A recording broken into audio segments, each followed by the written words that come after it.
The Big Brag by Dr. Seuss. The rabbit felt mighty important that day on top of the hill in the sun where he lay. He felt so important up there on that hill that he started in bragging, as animals will. And he boasted out loud as he threw out his chest, "Of all of the beasts in the world, I'm the best. On land and on sea, even up in the sky, no animal lives who is better than I." "What's that?" growled a voice that was terribly gruff. "Now why do you say such ridiculous stuff?" The rabbit looked down and he saw a big bear. "I'm the best of the beasts," said the bear, "and so there." "You're not," snapped the rabbit. "I'm better than you." "Pooh!" the bear snorted. "Again I say pooh! You talk mighty big, Mr. Rabbit, that's true, but how can you prove it? Just what can you do?" Thought the rabbit. "Now what can I do?" He thought, and he thought, then he finally said, "Mr. Bear, do you see these 2 ears on my head? My ears are so keen and so sharp and so fine, no ears in the world can hear further than mine." "Humph!" the bear snorted. He looked at each ear. "You say they are good," said the bear with a sneer. "But how do I know just how far they can hear?" "I'll prove," said the rabbit. "My ears are the best. You sit there and watch me. I'll prove it by test." He stiffened his ears till they both stood up high and pointed straight up at the blue of the sky. He stretched his ears open as wide as he could. "Shh! I am listening," he said as he stood. He listened so hard that he started to sweat, and the fur on his ears and his forehead got wet. For 7 long minutes he stood, then he stirred. Then he said to the bear, "Do you know what I heard? Do you see that far mountain? It's 90 miles off. There's a fly on that mountain. I just heard him cough. Now, the cough of a fly, sir, is quite hard to hear when he's 90 miles off, but I heard it quite clear. So you see," bragged the rabbit, "it's perfectly true. My ears are the best, so I'm better than you." The bear, for a moment, just sulked as he sat, for he knew that his ears couldn't hear things like that. "This rabbit," he thought, "made a fool out of me. Now I've got to prove that I'm better than he." So he said to the rabbit, "You hear pretty well. You hear 90 miles, but how far can you smell?" "I'm the greatest of smellers," said the bear. "See my nose? This nose on my face is the finest that grows. My nose can smell anything, both far and near. With my nose, I can smell twice as far as you hear." "You can't," snapped the rabbit. "I can," growled the bear, and he stuck his big nose way up high in the air. He wiggled that nose and he sniffed and he snuffed. He waggled that nose and he whiffed and he wuffed. For more than 10 minutes he snaffed and he snuffed. Then he said to the rabbit, "I've smelled far enough." "All right," said the rabbit.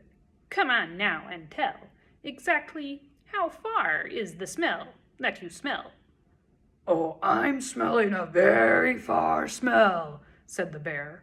"Away past that fly on that mountain out there. I'm smelling past many great mountains beyond, 600 miles more, to the edge of a pond. And way, way out there, by the pond you can't see, is a very small farm. On the farm is a tree. On the tree is a branch. On the branch is a nest, a very small nest, where 2 tiny eggs rest. 2 hummingbird eggs, only half an inch long. But my nose," said the bear, "is so wonderfully strong. My nose is so good that I smelled without fail that the egg on the left is a little bit stale. And that is a thing that no rabbit can do. So you see, the bear boasted. I'm better than you. My smeller's so keen that it just can't be beat. What's that? Called a voice from way down by his feet. The bear and the rabbit looked down at the sound, and they saw an old worm crawling out of the ground. Now, boys, said the worm, you've been bragging a lot. You both think you're great, but I think you are not. You're not half as good as a fellow like me. You hear and you smell, but how far can you see?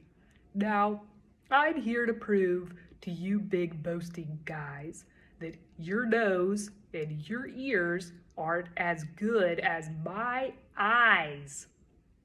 Then the little old worm cocked his head to one side, and he opened his eyes, and he opened them wide, and they looked far away with a strange sort of stare, as if they were burning two holes in the air. The eyes of that worm almost popped from his head. He stared half an hour till his eyelids got red. That's enough, growled the bear. Tell the rabbit and me, how far did you look, and just what did you see? Well, boys, the worm answered, that look that I took was a look that looked farther than you'll ever look.